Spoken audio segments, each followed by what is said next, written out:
বিসমিল্লাহির রহমানির রহিম। পরম করুণাময় ও অসীম দয়ালু আল্লাহর নামে শুরু করছি। আসসালামু আলাইকুম ওয়া রাহমাতুল্লাহি ওয়া বারাকাতুহু।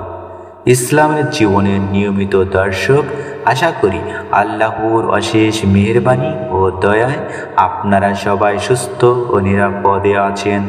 ভাই ও আমার বোনেরা, আজ আমি যে আমলটি নিয়ে আলোচনা করব, সেই আমলটি আপনারা যদি 5 ওয়াক্তের ফরজ নামাজের পর আমল করেন, ইনশাআল্লাহ আমি হাদিসের আলোকে আমি বলতে পারি, মহান আল্লাহ যদি চাহেন গায়েবী টাকা আসবে ও পরকালে জান্নাত পাবেন ইনশাআল্লাহ।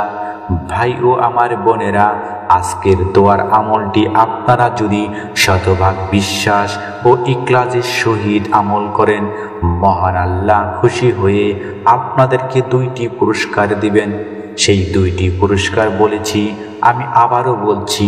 প্রথম পুরস্কারটি হলো আজকের কার্যকর দোয়া 2টি যদি আপনারা প্রত্যেক ফরজ নামাজের সালাম ফেরানোর পর মাত্র 3 বার সর্বমোট 6 বার নিয়ম মাফিক আমল করেন, ইনশাআল্লাহ আপনাদের দোয়া কবুল হবে।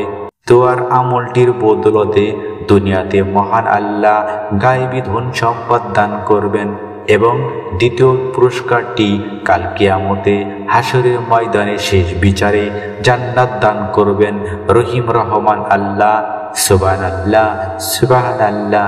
ভাই ও আমার বোনেরা, আরেকটি কথা বলে দিচ্ছি, আজকের আমলের আলোচনাটি একটু আলাদাভাবে করা হবে ইনশাআল্লাহ। আপনারা যদি পুরো ভিডিওটা না টেনে দেখেন, দোয়ার আমলটি বুঝতে কষ্ট হবে। তাই আমি আপনার মুসলিম ভাই হিসাবে বলছি, ভিডিওটা না টেনে দেখবেন।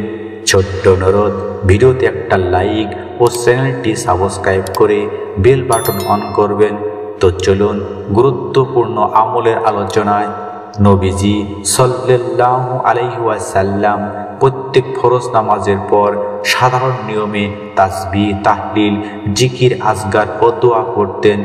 হাদিসের বর্ণনায় উঠে আসা কমন তাসবিহ, তাহলিল, জিকির, আজকার ও দোয়াগুলো তুলে ধরা হলো। নবীজি সাল্লাল্লাহু আলাইহি ওয়াসাল্লাম প্রত্যেক ফরজ নামাজের পর সালাম ফিরিয়ে বলতেন, কিছুটা সশব্দে একবার আল্লাহু আকবার বলতেন। আমরাও প্রত্যেক ফরজ নামাজের পর একটু জোরে আল্লাহু আকবার একবার বলবো। রাসূল সাল্লাল্লাহু আলাইহি ওয়াসাল্লাম প্রত্যেক ফরজ নামাজের পর 3 বার ইস্তেগফার অর্থাৎ আস্তাগফিরুল্লাহ, আস্তাগফিরুল্লাহ, আস্তাগফিরুল্লাহ পাঠ করতেন। আর এই কারণেই আমরাও প্রত্যেক ফরজ নামাজের পর 3 বার আস্তাগফিরুল্লাহ, আস্তাগফিরুল্লাহ, আস্তাগফিরুল্লাহ পাঠ বা জিকির করব। এছাড়াও আমরা প্রত্যেক ফরজ নামাজের পর আল্লাহুম্মা আনতাস সালাম ওয়া মিনকাস সালাম তাবারাকতা ইয়া জাল জালালি ওয়াল ইকরাম, এই দোয়াটি আমরা 3 বার পাঠ করব ইনশাআল্লাহ। এখন আজকের আমলের দোয়া 2টি বলছি, মন দিয়ে শুনবেন। গায়েবী রিজিক, ধন সম্পদ পাওয়ার জন্য এই দোয়াটি প্রত্যেক ফরজ নামাজের পর আল্লাহুম্মা মাকফিনি বিহালালিকা আন হারামিকা ও আগনিনি বিফাদলিকা আম্মাং সিওয়াক, এই দোয়াটি আপনারা 3 বার পাঠ করবেন। অর্থ, হে আল্লাহ, হারামের পরিবর্তে তোমার হালাল রুজি দ্বারা আমার জন্য যথেষ্ট করো, আর তোমাকে ছাড়া আমাকে কারো মুখাপেক্ষী করো না, এবং শ্রেয় অনুগ্রহ দ্বারা আমাকে সচ্ছলতা দান করো। তিরমিজি শরীফের হাদিস, হাদিস নং 3563, মুসনাদে আহমদ শরীফের হাদিস, হাদিস নং 1321। ভাই ও আমার বোনেরা, এরপর আপনারা জান্নাত লাভের জন্য 5 ওয়াক্তের ফরজ নামাজের পর দোয়াটি পড়লে বিশ্বনবীর সাথে জান্নাতে যেতে পারবেন।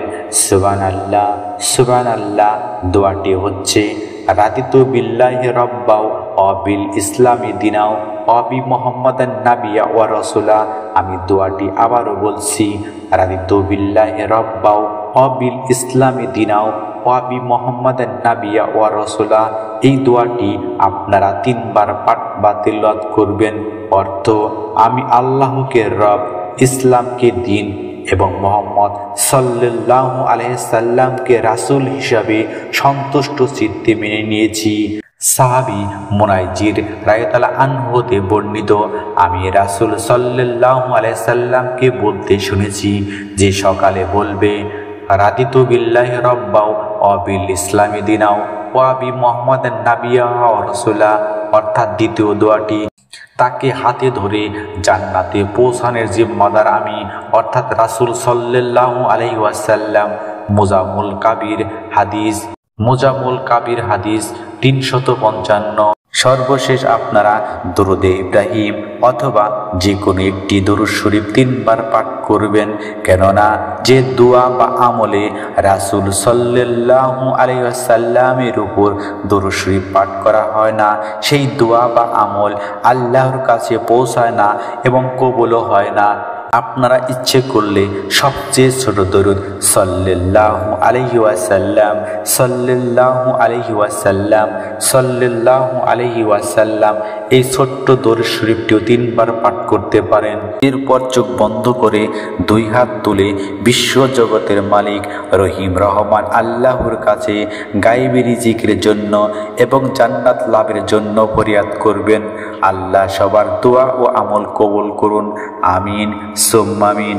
আসসালামু আলাইকুম ওয়া রাহমাতুল্লাহি ওয়া বারাকাতুহু।